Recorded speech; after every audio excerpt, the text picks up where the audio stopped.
Ladies and gentlemen, welcome back, Sixers fans. What's going on? Like the video, subscribe to the channel. The Sixers sign Andre Drummond. Andre Drummond is the newest member of the Philadelphia 76ers. I would love to sit down, talk about it, chop it up with you guys, talk about the pros and cons of it, talk about what it might mean for Ben Simmons, and talk about what it means for the Sixers. Let's get into it. Like the video, subscribe to the channel. Go watch my video on Cork Maz. It's like 3 minutes long. A lot of you didn't like it. That makes me like it a little bit more. It's funny when you guys don't like it. So, the Sixers signed Andre Drummond today. Drummond's 27 years old. He just got off a stint with the Lakers. As you guys remember, mid-season last year, everyone's freaking out because the Lakers signed Andre Drummond to a veteran minimum contract. And, oh my God, this guy's like a max guy, and we get him to a vet min. Like, the Lakers are unfair. They're a super team. And it doesn't really work out that much in LA. I mean, he had an okay stint there. He had some games better than others, but for the most part, it wasn't a successful experiment. Basically, we just traded Dwight Howard for Andre Drummond. And the way I see it is, I think he's a great backup center. And not only do I think he's just a great backup center, but I think Andre Drummond on a veteran minimum deal is just awesome value. He still has NBA leading rebounder type play in his game. I mean, he is among the best rebounders of the past 10 years, and he's only 27 years old, and he does that extremely, extremely well. I think one thing that Drummond can bring that Howard brought was just the energy, the energy that he brought on both ends of the court. He's not going to be a guy that's going to really score a lot, though Drummond is a better scorer than Dwight Howard. He is, I cannot stress this enough, guys. Drummond is an elite rebounder, and coming off of a bench as a 5-man, that's just huge. I mean, it's huge. You need a guy who is going to come in and play his role to the T, not want to do anything extra because he knows he isn't that guy. Andre Drummond is perfect for that. As a veteran minimum deal, I mean, that's extremely high value for a guy who 3 years ago people were arguing that he would get like a $90 million contract. I like it, but at the same time, the fit with Ben Simmons just is not there. A big problem with Dwight Howard came with the fact that, first of all, in the playoffs, he just was too old to keep up with the Hawks, and energy-wise, he couldn't maintain it at a high enough level and was getting cooked on and off the court. I mean, it was bad. But also the fact that his fit alongside Ben Simmons all year was just clunky, and it was ugly, and it didn't work, and Andre Drummond is probably no different. I mean, Drummond is not going to be a great fit next to a guy like Ben Simmons. I mean, neither of them shoot threes, like, at all. I mean, they're two of probably the worst three-point shooters in the entire league, so the fit there with Drummond and Ben Simmons is just not going to be good, obviously. So it leads me to believe that, are the Sixers confident, and is Ben Simmons confident that he's going to be at a new home before the season starts, before training camp starts?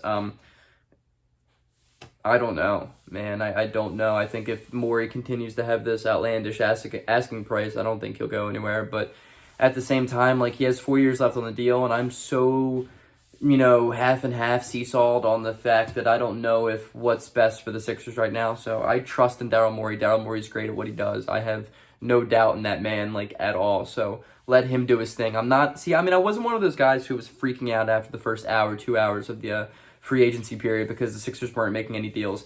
I mean, don't get me wrong, I started to freak out a little bit, but I think the Drummond signing this morning is good, man. I think that we just jumped to these conclusions as Sixers fans, like, way too quick, that Morey immediately is incompetent now. Like, oh, one of the best GMs ever, and now he's just incompetent. Like, dude, it's been like 6 hours, like, let the guy work, there's only so much you can do with the amount of flexibility that the Sixers have right now in their cap. It's not easy, man. Like, it's not easy. You wouldn't do any better either. So just, you got to let the guy do his job. I think the Drummond signing at face value is very good. I think as a backup center at the veteran minimum contract, he's great value. He's just great value. He's going to be a great rebounder. He's not going to bring much else after that, but you don't need much else after that as a backup 5, especially if Paul Reed can, exemplify his skills a little bit and become a little bit of a threat offensively. And that would be huge for the Sixers if Paul Reed or even Chuck Bassey, my man Charles,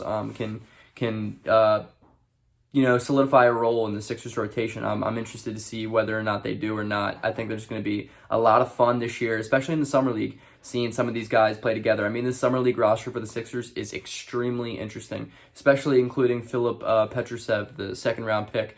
I did not expect him to come over to play for this Summer League, but I'm really interested to see him and his game. You know, I know Charles Bassey's game. I even know Aaron Henry's game a little bit. I know Jaden Springer's game. I don't know Filip Petrusev's game, so I'm excited to introduce myself to him. So I'm definitely going to be watching Summer League. But I think that the Sixers and Ben Simmons both want a change in scenery before the season starts. I just think that Morey's patient. I don't think Morey's going to just throw him away for nothing. I think if you look at the Wizards are a better team than they were last year. I think that Dinwiddie pickup has been awesome. Corey Kispert was a great draft pick. The Wizards are a better team than they were last year. I don't see Beal moving right now. Portland, on the other hand, looks like they're kind of gearing up to get rid of CJ McCollum.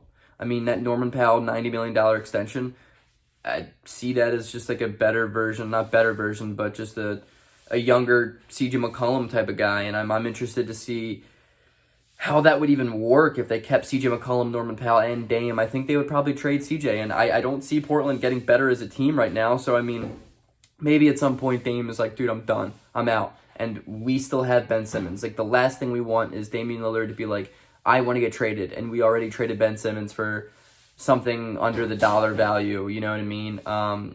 There's a lot going on right now. I think there's going to be more moves to be made. George Hill's probably getting waived today, which is just going to clear up more cap space. I'm interested to see that. But I think if we can get an Andre Drummond of before last year, of just a tenacious rebounder, it's going to be good. Plus, I mean, I can't believe that I haven't mentioned this, but just the hilariousness behind the relationship between Andre Drummond and Joel Embiid, and now they're on the same team. I mean, it's just too good. I hope they become best friends because they have been like mortal enemies up until this point. So, peace out, guys.